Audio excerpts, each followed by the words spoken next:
Kaugnay naman ng mga biyahe ng eroplano ng Philippine Airlines or PAL na posibleng maapekto ng ASEAN Summit, makakausap natin si Shelo Villaluna, ang tagapagsalita ng Philippine Airlines. Magandang umaga po, ma'am. Magandang umaga sa iyo, Kara. Magandang umaga sa iyo, Kara and Howie, at sa lahat ng tagapakinig at tagapanood ng News to Go sa Channel 7. Ma'am, ilang flights po ang maaantala dahil po dito sa ASEAN Summit? At meron din bang makakansilang biyahe?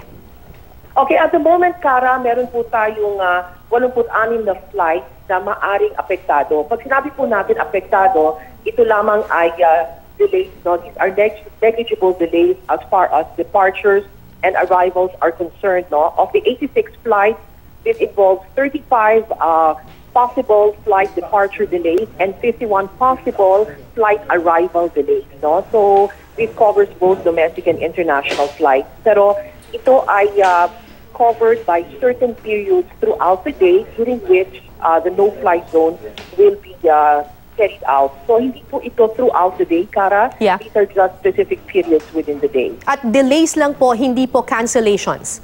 Wala po tayong cancelasyon, green and go ang ating mga lipad. Kahapon pa, higil sa pagdating ng mga representatives, nagsimula na pong dumating, no? Yesterday, April 26, Wednesday, at patuloy po ito hanggang April 30, Sunday, yung that's up to the departure and travels within the country. So wala pong cancellation in relation to the APEC Summit. These are delays. No? Ito ay bilang heads up sa aming mga pasahero. Kara. Okay.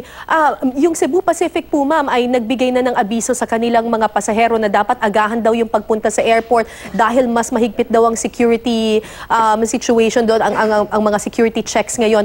Ganon din ba para po sa mga pasahero ng Philippine Airlines? Yes, nagbigay na rin po tayo ng anunsyo sa aming mga social media platforms at sa mga panayam sa akin kahapon pa. At inanunsyo po rin namin na kailangan agahan po nila ang pag-alis sa kanilang mga tahanan upang magkaroon ng sapat na lead time papunta sa airport. Bagamat holiday ang mga araw na ito sa Pasay area and the other parts of the country during specific days, alam po natin pagdating po sa certain parts of Makati and Pasay City, may rerouting. Tama po yan at additional security checks sa airport. So all of these taken together at dami po ng tao are taking advantage of the long holiday break.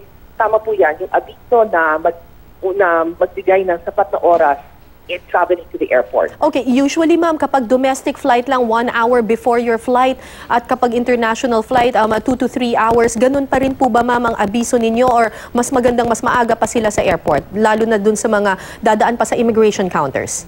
Okay, tama yung sinabi mo, Kara, dun sa international flight, no? 2 to 3 hours. 3 hours, no? That would be substantial.